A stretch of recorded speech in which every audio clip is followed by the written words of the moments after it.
hay tres glándulas salivales mayores: la parótida, la submaxilar y la sublingual. Tres pares, ¿no? De un lado y del otro. Esta es de las mayores, la de mayor tamaño. Es esta que se ve acá en rosa. Y lo que se ve en amarillito son las ramas terminales del facial, del nervio facial. Bueno, glándulas salivales. Las glándulas salivales las dividimos en menores y mayores. Las glándulas salivales menores están dentro de la cavidad bucal y tienen un conducto de excreción corto.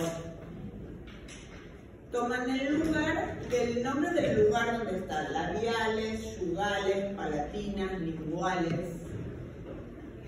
Y las glándulas mayores, como les decía, son tres pares de glándulas.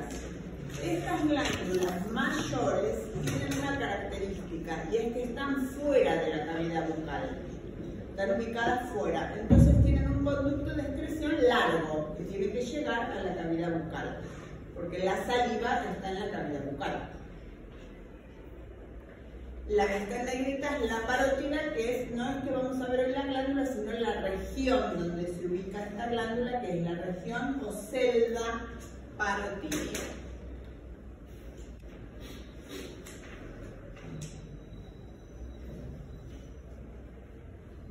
Ahí ven en verde la glándula parótida.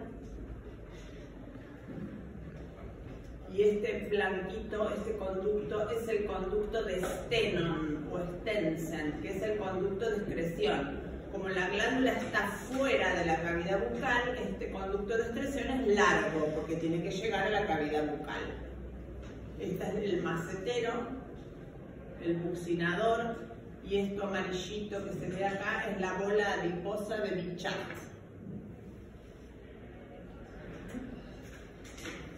Entonces, la parótida es la glándula de las mayores, la de mayor tamaño, de forma racimada, secreción serosa, el tipo de saliva, y está dividida en dos lóbulos, es decir, en dos partes, un lóbulo superficial y otro profundo.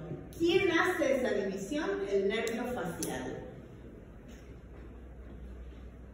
Cuando ustedes estudiaron nervio facial, seguramente el doctor les dijo que divide a la parótida en dos partes, un lóbulo superficial y uno profundo, pero que no la inerva.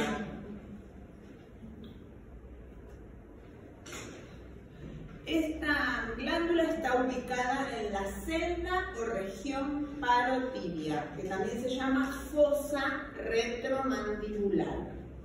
Es lo mismo, es la región que vamos a ver ahora.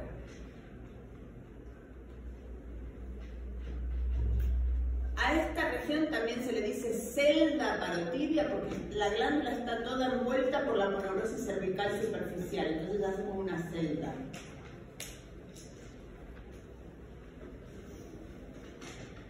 Antes de empezar vamos a explicar una cosa. Ustedes tienen que imaginarse la rama montante.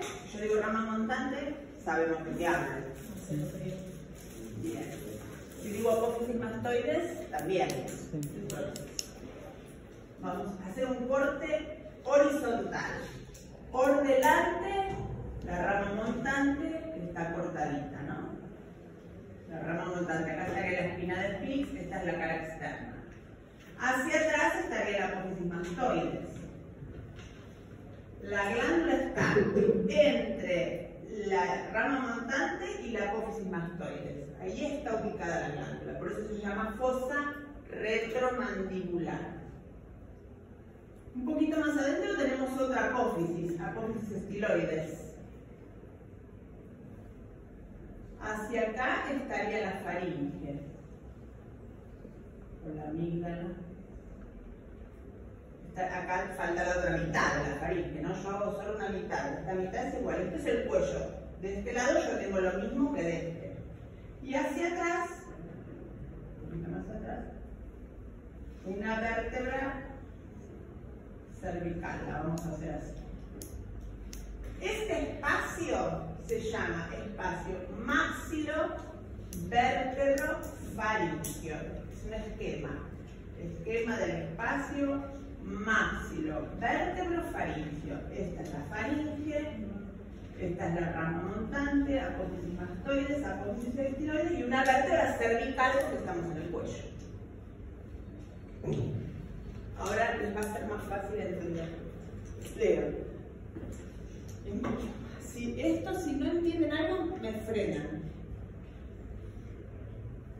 Fíjense, antes de escribir. Esta es la glándula, ¿ven? Esta partecita que está sobre el macetero se llama prolongación anterior de la glándula. Un poquito más adelante el conducto de Stenor. Entonces, ubicación. Hacia adelante tengo, fíjense el esquema que hicimos, el borde posterior de la rama montante. Sería acá. Hacia adelante, borde posterior de la rama montante. Hacia atrás, borde anterior de la mastoides. Por fuera de la rama montante hay un músculo. ¿Cuál es? Empieza con M. Macetero. Y por dentro hay otro. Pterigoideo interno. Por fuera de la mastoides hay un músculo. Empieza externo, cleidomastoideo. Y por dentro el vientre posterior del digástrico.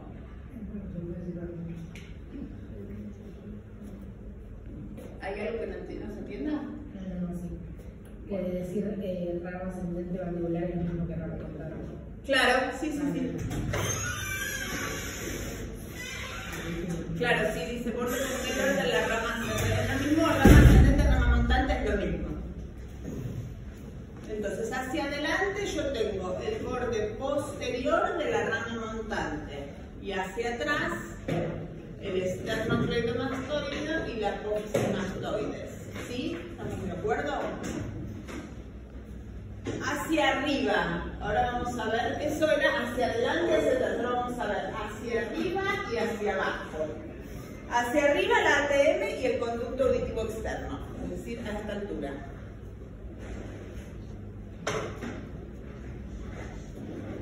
ATM, conducto auditivo externo. Hacia abajo, un tabique fibroso que lo separa de la región submaxilar. Esta que está acá es la glándula submaxilar. Entonces, hacia abajo, un tabique fibroso que lo separa de la glándula submaxilar. Ese tabique fibroso es un espesamiento de la coneurosis cervical superficial que también se llama cintilla miomaxilar. En profundidad, la faringe. Bueno, entonces, repetimos. Estos son la ubicación. Está ubicada. Por delante tengo el borde posterior de la rama montante, con los músculos que en ella se insertan. Hacia atrás, la apófisis mastoides con el esternocleidomastoides que se inserta en su cara externa. Hacia arriba, ATM y conducto auditivo externo. Y hacia abajo, una cintilla, un espesamiento de la coneurosis cervical superficial, que se le puede decir tabique fibroso, cintilla miomaxilar. De acuerdo al libro tiene diferentes nombres, pero es parte de la coneurosis cervical superficial. En profundidad tengo la faringe. En superficie, que acá no dice, la piel. Entonces vamos a decir los límites. Antes de decir los límites vamos a ver este dibujo que parece tan difícil. Lo que está en amarillo es la glándula. Esta es la rama montante. Hacia afuera, ¿qué músculo? Macetero. Hacia adentro, pterigoideo interno. Acá está el paquete vasculo nervioso dentario inferior, que está ahí entrando en el conducto dentario inferior. Hacia atrás, acá muy finita, la mastoides. Hacia adentro de la mastoides, vientre posterior del digástrico. Hacia afuera, esternocleidomastoideo. Esta es la apófisis estiloides, donde se inserta 3 músculos. Estiloideo, estiloideo es este. Estilogloso, el que está en el medio, y el que está hacia adentro, estilofaringio. No es esta rayita, es este. Ahí. Todo lo que está por detrás de la apófisis estiloides es espacio retroestíleo. Todo lo que está por delante, preestíleo. Y esta es la celda parotidia. Entonces ahora lo que vamos a decir son los límites de esta celda. Lo que se ve en amarillo es la glándula que ocupa toda la celda parotidia. Límites, hacia afuera. Hacia afuera es acá, ¿ven? Esta es la piel, tejido celular subcutáneo y un poquito más adentro aponeurosis cervical superficial, que también se le puede decir aponeurosis parotidia, porque en este lugar toma el nombre de la glándula.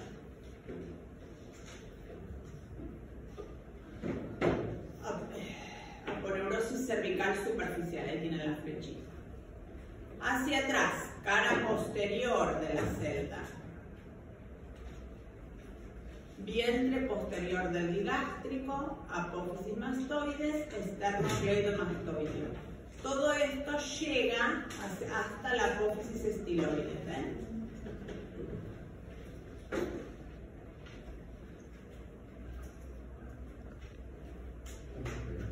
¿Se entiende?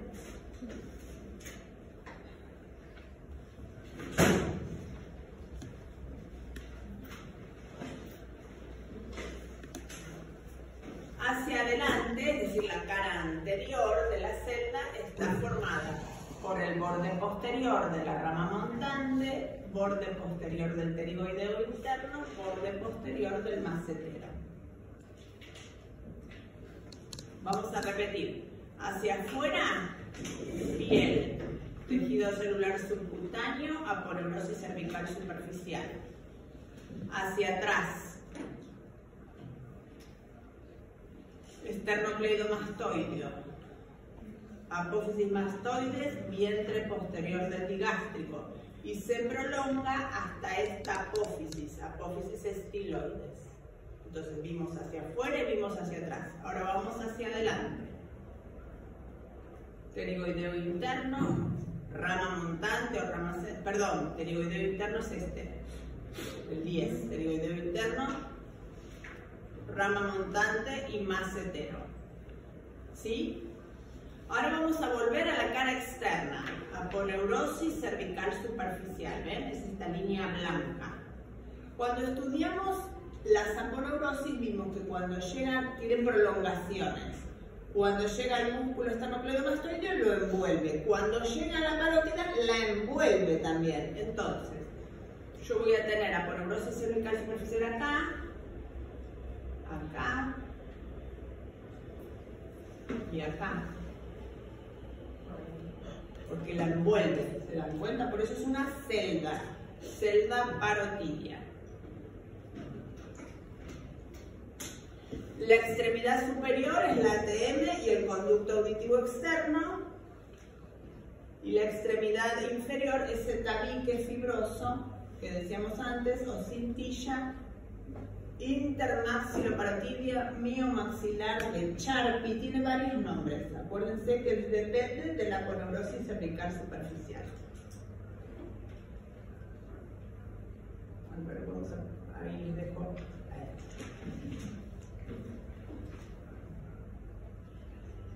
Les sigo explicando, esta parte de acá ya la entendimos.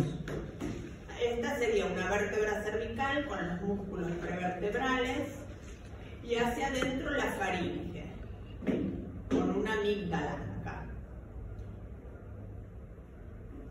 Pilar anterior, pilar posterior. Este espacio entonces se llama espacio maxilo, vértebro, faringio.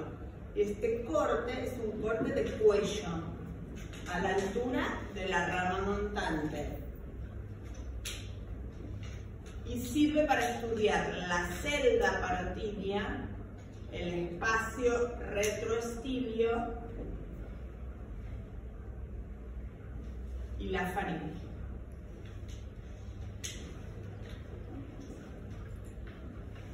Ahora vamos a ver, ya vimos dónde está ubicada la glándula. Ahora vamos a ver las relaciones, es decir, qué elementos vecinos próximos importantes hay por allí. Esas relaciones las vamos a dividir en extrínsecas e intrínsecas. Extrínsecas quiere decir que están fuera de la celda. Intrínsecas que están dentro de la celda con la glándula. Empezamos por las extrínsecas. En la cara externa, la piel, el tejido celular subcutáneo, la poneurosis cervical superficial. En esa cara externa hay ganglios linfáticos, ¿se acuerdan que teníamos el grupo parotidio? Bueno, está en esa pared externa. En la cara posterior, la apófisis mastoides, el vientre posterior del digástrico, el esternocleidomastoideo. El ramillete de Riolano son los músculos que se insertan en la apófisis estiloides. Estiloioideo, estilogloso, estilofaringeo. Eso se llama ramillete de Riolano. Entonces se dan cuenta que siempre hay que repetir lo mismo. Si ustedes estudian ese esquema, no es tan difícil después, porque ese esquema les dice todo.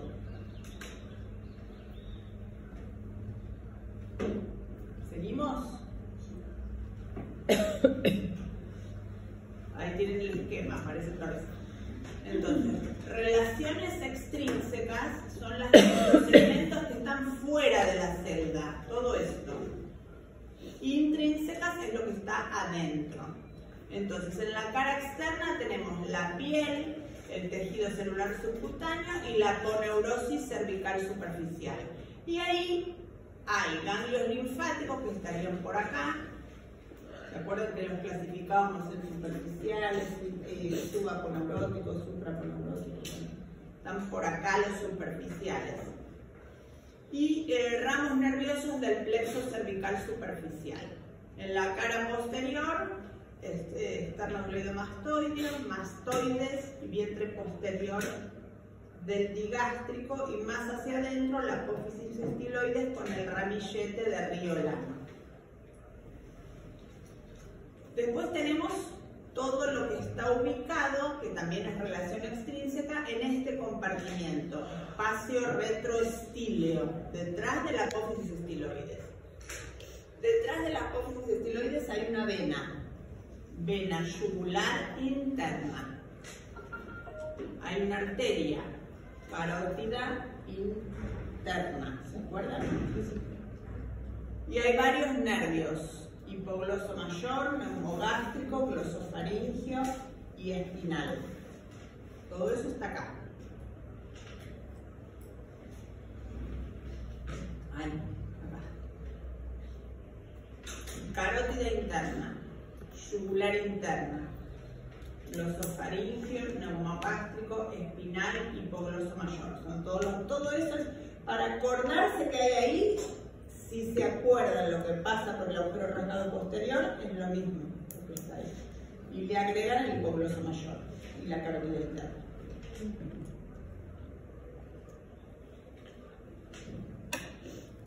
Bueno, esperen que la flechita está marcando la yugular interna, que es la que está en azul, en rojo arteria, arteria carótida interna, y luego lo otro marca el espacio retroestíleo. Estas, acuérdense, son relaciones extrínsecas. Extrínsecas, quiere decir que está fuera de la celda parotidia. Y la cara anterior, seguimos con las relaciones extrínsecas, macetero, borde posterior de la rama montante y pterioideo interno. Hacia arriba, conducto auditivo externo y ATM. Conducto auditivo externo y la ATM, que estaría a esta altura. Y acá vemos el nervio temporal, aurículo temporal, y los vasos temporales superficiales no se ven. Ahora vamos con las relaciones intrínsecas, es decir, elementos que están ubicados dentro de la celda parotidia. Y el primero que nombro es el número 4, este de acá. Nervio facial. El nervio facial divide a la glándula en dos lóbulos. Un lóbulo profundo y un lóbulo superficial. El nervio facial, esto ya cuando vieron facial ya lo vieron, no hace falta que anoten. El nervio facial sale por el agujero estilomastóideo, llega a la celda parotidia y se va hacia adelante. Por eso lo veo así, porque va de atrás hacia adelante. Y esto hace que quede dividida la glándula en un lóbulo superficial y en un lóbulo profundo. En el lóbulo profundo, vena yugular externa. Externa. Al ladito, carótida externa.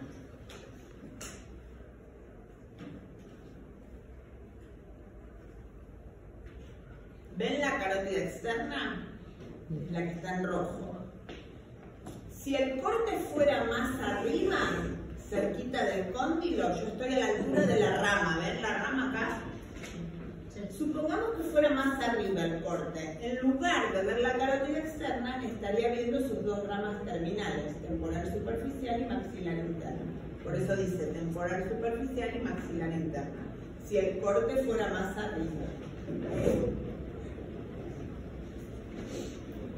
Nervio auriculotemporal y ganglios linfáticos. ¿Qué ganglios linfáticos? Parotidios. Tronco temporomaxilar, si el corte es un poquito más arriba, si es un poquito más abajo, directamente yugular externa. Y nervio facial. Donde dice tronco temporomaxilar, se pone yugular externa, está bien también. Volvemos. ¿Quieren sacarlo yo? Estas son las relaciones intrínsecas. O sea, si fuera que tuvieran que desarrollar en el parcial, que no es, pero en el final, supongamos, y les pregunten, relaciones intrínsecas en la parótida. Entonces dicen, nervio facial, yugular externa, carótida externa, ganglios linfáticos y nervio auriculotemporal. Eso si les preguntan relaciones intrínsecas. Ahora, si les preguntan el contenido de la celda, van a nombrar lo mismo, pero tienen que agregar la glándula, porque se olvidan de la glándula. Y cuando uno les pregunta contenido de la celda parotidia, lo primero que tienen que nombrar es la glándula parótida, que es la que ocupa toda la celda, y después las relaciones intrínsecas. ¿Sí?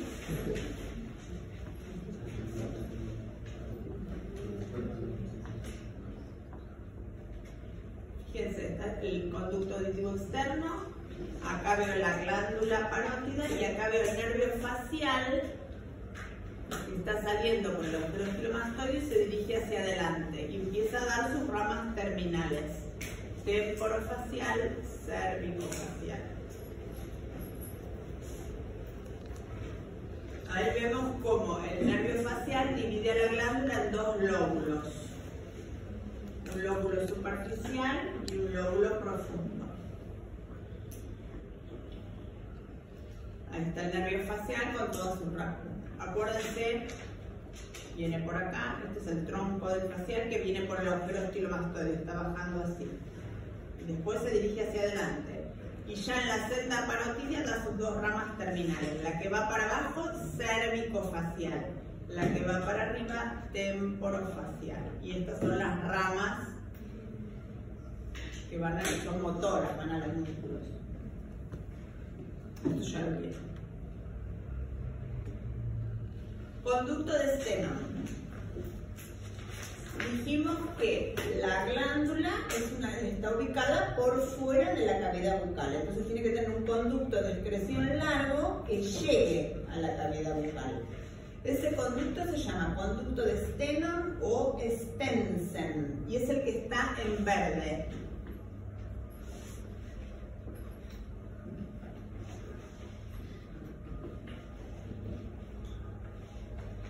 Es el conducto excretor o colector. Este conducto se desprende de la cara anterior de la glándula parótida, de la cara anterior, la que va para adelante. Se dirige, va siempre hacia adelante, por la cara externa del macetero. Después llega a la cara externa del buccinador, donde está la bola adiposa de Bichat. En la cara externa del buccinador. Acá. Este es el macetero, ¿ven? Va por la cara externa del macetero, bola adiposa de Bichat, buccinador. Lo que hace cuando llega a la mitad del buccinador, lo perfora, va. Primero está cerquita de la piel, después se hace más, bueno, no tan cerquita de la piel, pero por la cara externa del buccinador. Después lo perfora para terminar en la mucosa bucal. Vamos a anotar acá una cosa. ¿Dónde desemboca el conducto de Stenone? Anótenlo. Yo voy a decirlo y si hay alguna palabra que digo que no entienden, me preguntan. El conducto de Stenone desemboca en la mucosa yugal. ¿Saben qué es la mucosa yugal? Imaginen la mejilla, la cara interna de la mejilla que mira hacia la cavidad bucal, esa es la mucosa yugal. Desemboca entonces en la mucosa yugal a la altura del cuello del primero o segundo molar superior.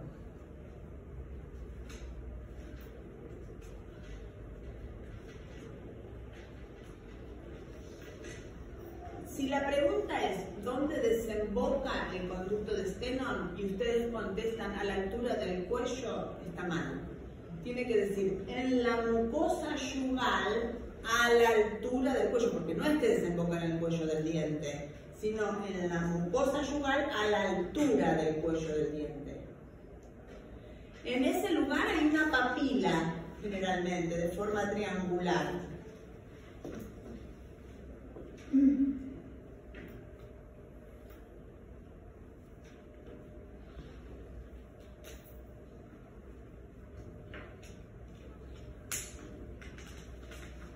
Hasta ahí, ¿hay algo que no se haya entendido? Vimos los límites, relaciones, primero vimos las extrínsecas y después las intrínsecas y ahora estamos viendo el conducto de excreción. Ahora vamos a seguir con la irrigación y la inervación y los linfáticos. Vamos con la irrigación. La irrigación depende del sistema de la carótida externa. ¿Se acuerdan que la carótida externa daba una de sus ramas terminales, que es la temporal superficial?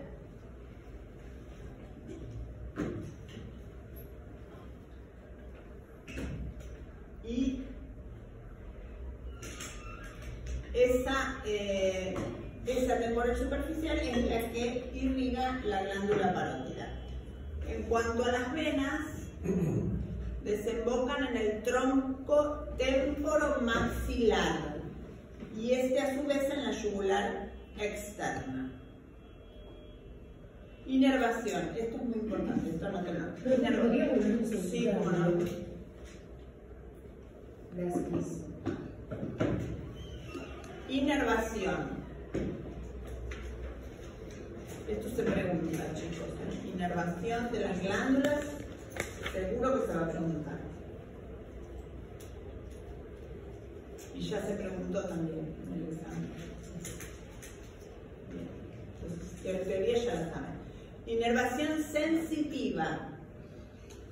Nervio aurículo temporal y plexo cervical superficial. El nervio aurículo temporal es la rama del trigémino, ¿se acuerdan? Esa es la sensitiva. ¿Me duele la parótida? Bueno, siento a través del trigémino y del plexo cervical superficial. Inervación parasimpática, ¿se acuerdan? ¿O se copiaron? ¿Qué par era? ¿Cuál? Glosofaringio. Fíjense que dice glosofaringio, nervio de Jacobson, que es una rama del glosofaringio, y abajo dice aurículo temporal. Anótenlo así. La inervación parasimpática glosofaringio. Llega al ganglio óptico y después va al aurículo temporal. Pero si les preguntan de quién depende, es del glosofaringio.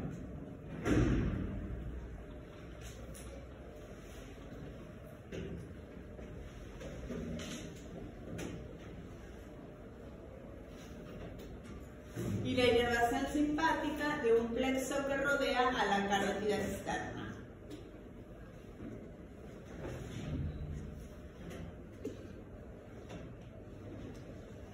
Entonces, la irrigación depende de la carótida externa. El drenaje venoso del tronco temporomaxilar va a la yugular externa. Y la inervación, la parasimpática, depende del glosofaringio, la simpática del plexo pericarotidio, o un plexo que rodea a la carótida externa.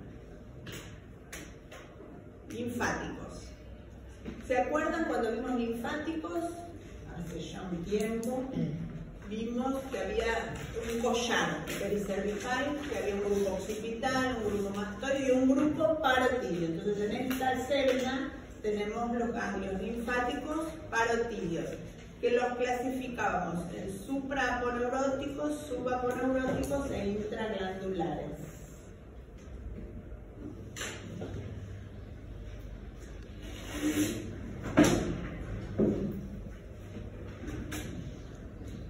Todo esto desemboca en las cadenas del cuello, sobre todo en la de la yugular interna.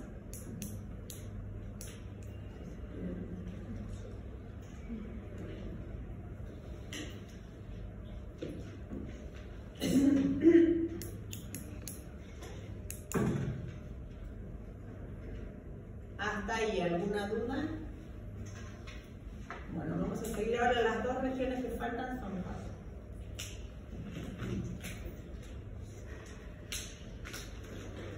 Acuérdense que la región esta que estamos viendo, la parotidia, es una región del cuello, no de la cara.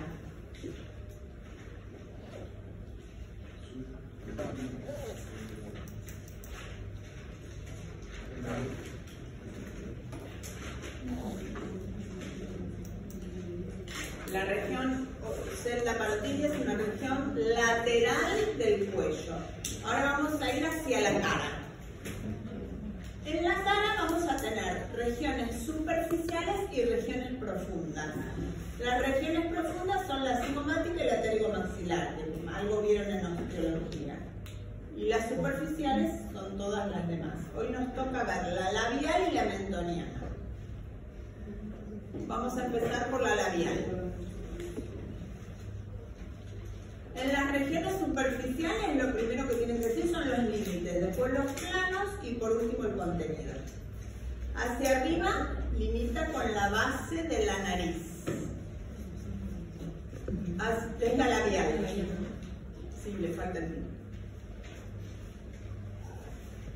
Hacia abajo con el surco mentoniano o labio mentoniano.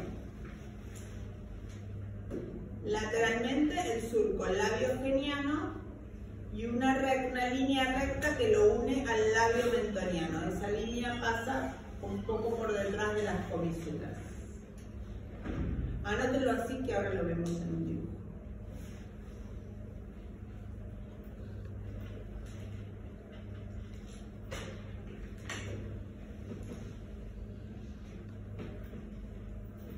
Fíjense. Hacia arriba la base de la nariz. Hacia abajo un surco mentoniano o labio mentoniano. Este surco la separa de la región que está abajo, que es la mentoniana. Hacia los lados surco labiogeniano y una línea recta que baja desde por detrás de la comisura. ¿Sí? Esos son los límites de la región labial. Vamos ahora a los planos. Bueno, sí, vamos a los planos. El primer plano es la piel.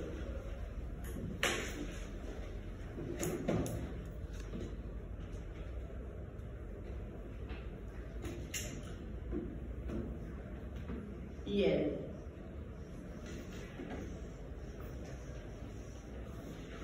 Y semimucosa labial. La parte roja del labio se llama semimucosa. En este primer plano hay algunas cosas que son muy importantes.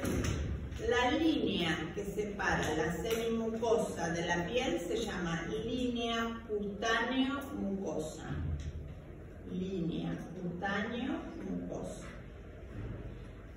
Y en el labio superior tiene una forma característica que se denomina arco de Cupido. Esta forma, arco de Cupido. Por encima, a nivel de la piel, tenemos el filtrum. El filtrum es un surco que baja desde la columela nasal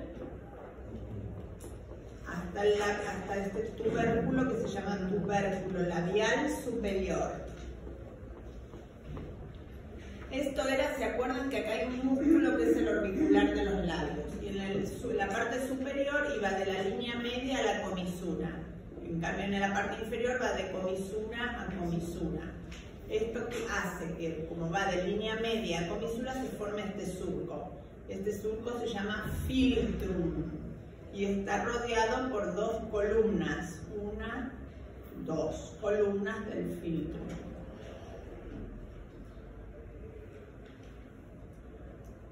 El labio superior está unido al labio inferior por la comisura labial. Entonces, en primer plano, la piel, donde encontramos todos esos elementos que nombramos. Filtrum, línea cutáneo-mucosa, semimucosa labial, comisuras, tubérculo, todo eso está en la piel, en el primer plano, la piel y la semimucosa labial. Segundo plano, siempre por debajo de la piel hay tejido celular subcutáneo.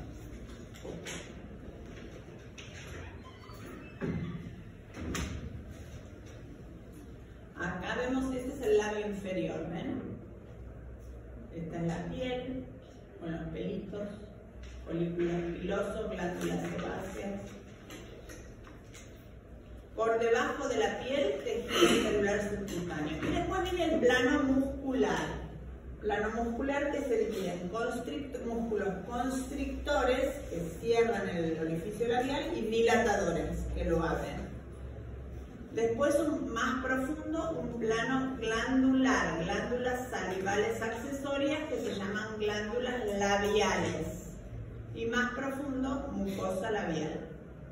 Estaría dentro de la cavidad bucal. En esa mucosa labial encontramos frenillos. Los frenillos unen la región labial a la región gingivo-dentaria. En el labio superior hay 3 frenillos. Uno medio y 2 laterales. Y en el inferior igual, uno medio y 2 laterales.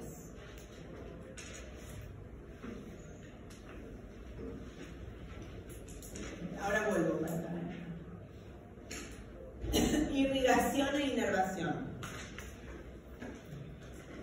Región labial, labio superior y labio inferior. Tiene una inervación que es motora, porque el labio se mueve. Esa inervación motora depende del nervio facial, de las ramas terminales del nervio facial. Además, hay inervación sensitiva. En el labio superior, la inervación sensitiva depende del nervio suborbitario, que es rama terminal del maxilar superior, que es rama del trigémino. Y en el labio inferior, del mentoniano, que es rama terminal del dentario inferior, que es rama terminal del mandibular, rama del trigémino. Después tenemos las arterias. Las arterias, tenemos las arterias coronarias labiales, que son ramas faciales de la arteria facial. ¿Se acuerdan? La arteria facial daba en la cara, da varias colaterales. Una es la coronaria superior, que va al labio superior, y otra la coronaria inferior, que va al labio inferior. Esas son las arterias. Las venas desembocan en la vena facial anterior. Y los linfáticos, en la zona labial no hay ganglios linfáticos, lo que hay es vasos linfáticos. Desembocan. Los del labio superior van a los submaxilares. Los del labio inferior van a los submaxilares y a los submentonianos. Ahora se mezcla todo. Todo no es tema nuevo, todo esto ya lo vieron, lo que pasa es que bueno, ahora lo tienen que organizar en su cabeza. El inferior era submaxilares y submentonianos o submentales. Y a su vez los submentales desembocan también en los submaxilares.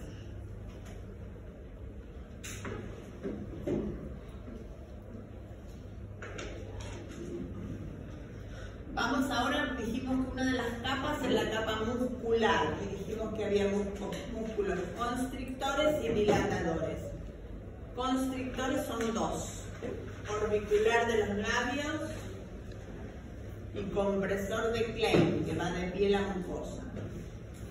Y los dilatadores son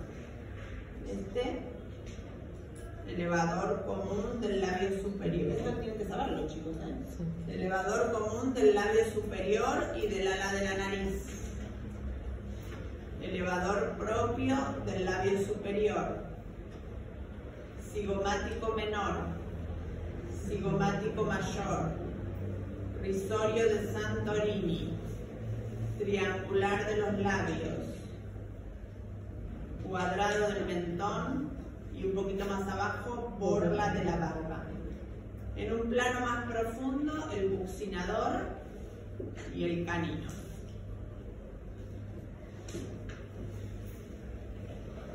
Vamos de nuevo. Con el número 4, ¿cuál les parece que es? Orbicular. Orbicular de los labios. Bien. 3. Elevador propio, porque el común está un poquito más hacia adentro. Este es el común y este es el propio. Estos son los cigomáticos. Acuérdense, los cigomáticos se insertan en el malar. El que va al labio superior es el menor y el que va a la comisura, el mayor. Risorio de Santorini. Más profundo, buccinador. Muy bien. Triangular de los labios, cuadrado y borla. Hasta ahí región labial. Nos queda una, región mentoniana, que es la que está por debajo de la región labial. Región mentoniana. Hacia arriba, el surco mentoniano, que la separa de la región labial. Estaría a esta altura más o menos. Surco mentoniano. Hacia abajo la basal mandibular y lateralmente dos líneas rectas que bajan desde las comisuras. ¿Anotaron los límites?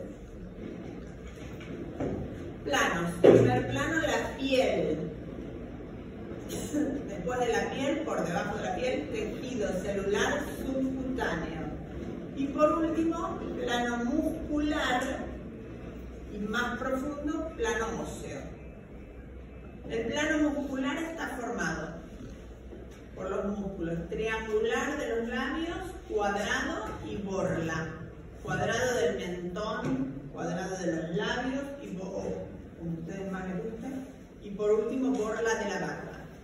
Triangular de los labios, cuadrado del mentón, borla de la barba.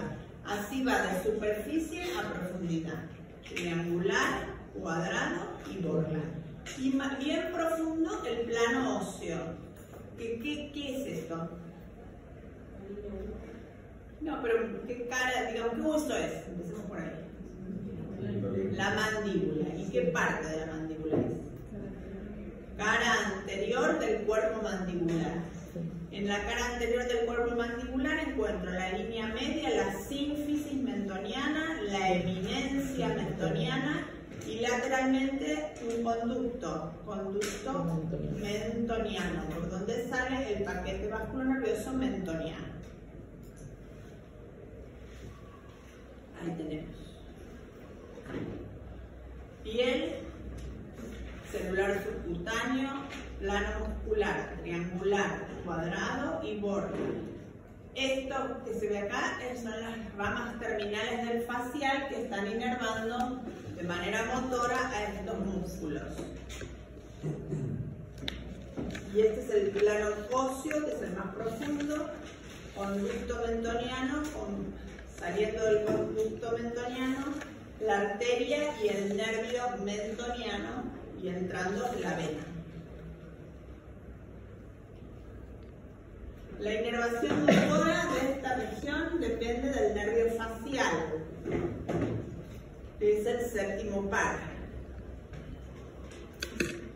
La inervación sensitiva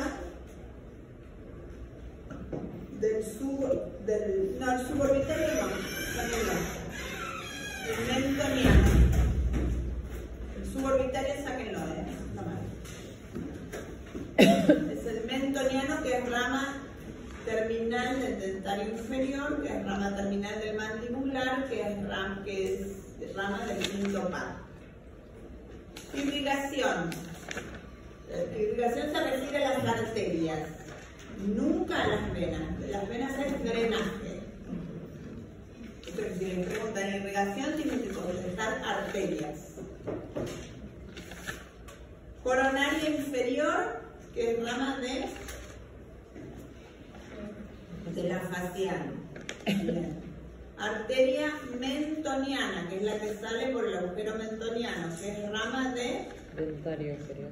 De la dentaria inferior, que es rama de dentario inferior. Ay, del mandibular. No, ese es el nervio. Ah. La arteria es rama dentaria inferior, que es rama colateral descendente de la maxilar interna. Y la arteria submentoniana, que es rama de quién?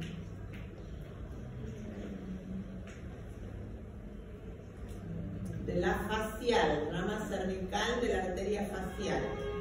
El drenaje venoso desemboca en la vena facial y submentoniana.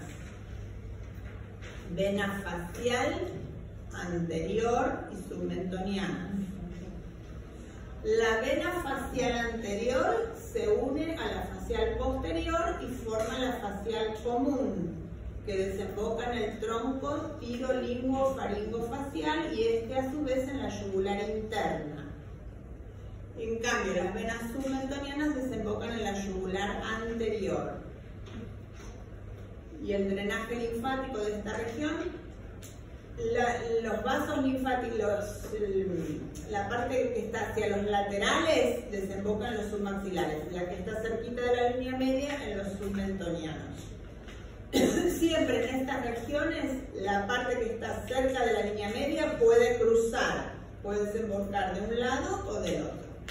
Por eso si hay un tumor, por ejemplo, en el labio inferior, ustedes tienen que sacar los ganglios linfáticos de uno y de otro lado, si hacen cirugía.